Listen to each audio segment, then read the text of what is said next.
Shalom Bapak Ibu, sahabat Galilea yang diberkati oleh Tuhan Yesus Kristus.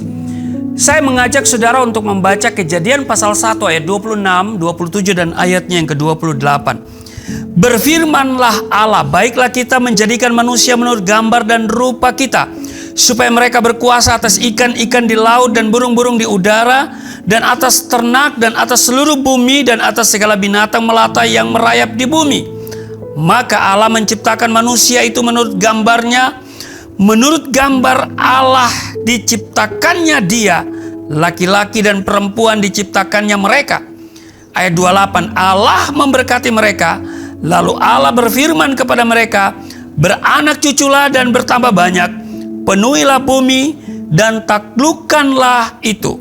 Berkuasalah atas ikan-ikan di laut dan burung-burung di udara, dan atas segala binatang yang merayap di bumi. Saudara, di dalam Kristus kita menemukan siapa kita dan untuk apa kita hidup. Jauh sebelum kita mendengar tentang Kristus untuk pertama kali, Dia telah melihat kita, merancang kita bagi kehidupan yang penuh kemuliaan, bagian dari keseluruhan tujuan yang Dia kerjakan di dalam segala sesuatu dan semua orang. Kalau saudara baca Yeremia pasal 1 ayat 5, di sana dikatakan, sebelum aku membentuk engkau dalam rahim ibumu, aku telah mengenal engkau, dan sebelum engkau keluar dari kandungan, aku telah menguduskan engkau. Jika kita ingin tahu mengapa kita ditempatkan di planet ini, kita harus memulainya dengan Allah. Sebab kita dilahirkan oleh tujuannya dan untuk tujuannya. Ini sangat penting.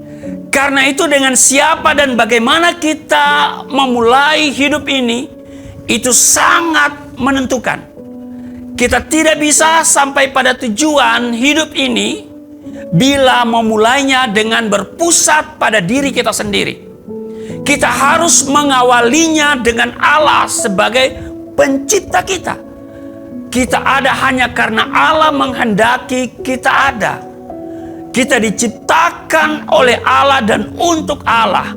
Dan sebelum kita bisa memahaminya, kehidupan kita tidak akan pernah bisa dipahami.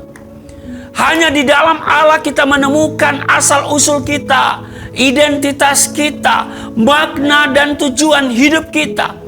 Seberapa pentingnya kita dan bagaimana masa depan kita. Allah bukan sekedar titik awal dalam hidup kita, tetapi Dialah sumber kehidupan kita. Firman Tuhan dalam Efesus pasal 1 ayat 11, Allah mengerjakan segala sesuatu menurut keinginannya dan keputusannya sendiri. Sejak semula Ia sudah memilih kita, sebab Ia ingin supaya kita menjadi umat-Nya karena bersatu dengan Kristus. Saudara, ayat ini memberikan wawasan ke dalam tujuan hidup kita. Kita menemukan identitas dan tujuan kita melalui hubungan dengan Kristus. Allah memikirkan kita jauh sebelum kita pernah memikirkan mengenai Allah. Tujuannya bagi kehidupan kita telah ada sebelum kita ada. Dia merencanakannya sebelum kita ada, tanpa masukan dari siapapun. Kita boleh memilih karir, kita boleh memilih pasangan hidup, hobi, dan banyak bagian dari kehidupan kita. Tetapi ingat, kita tidak bisa memilih tujuan kita.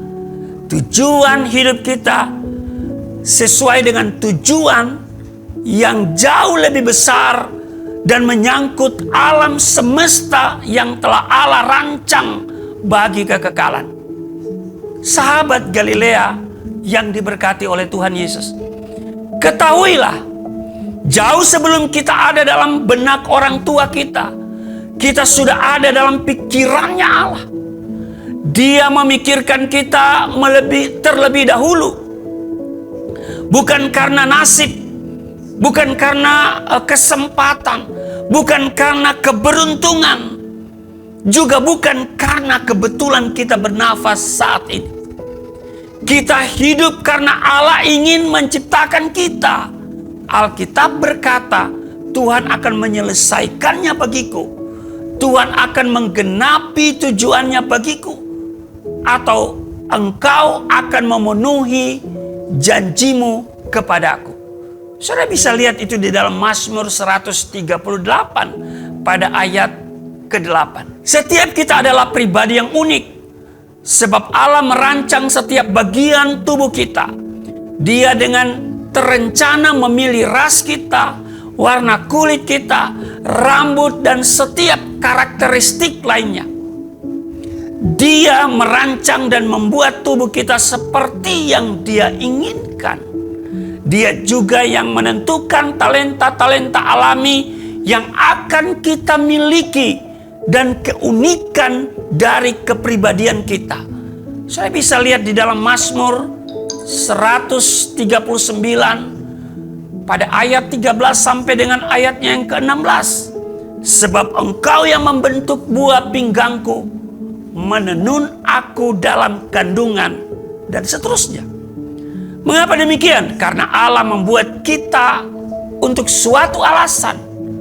Dia juga memutuskan kapan dan di mana kita akan dilahirkan, serta berapa lama kita akan hidup. Karena itu, biarlah kita senantiasa fokus hanya kepada Tuhan. Tuhan Yesus memberkati. Mari kita berdoa. Terima kasih Tuhan. Kami tahu bahwa rancangan-Mu bagi kami adalah rancangan masa depan yang penuh dengan pengharapan. Karena itu kami harus berjalan dengan Engkau dan fokus kepadamu. Di dalam nama Tuhan Yesus, haleluya, amin.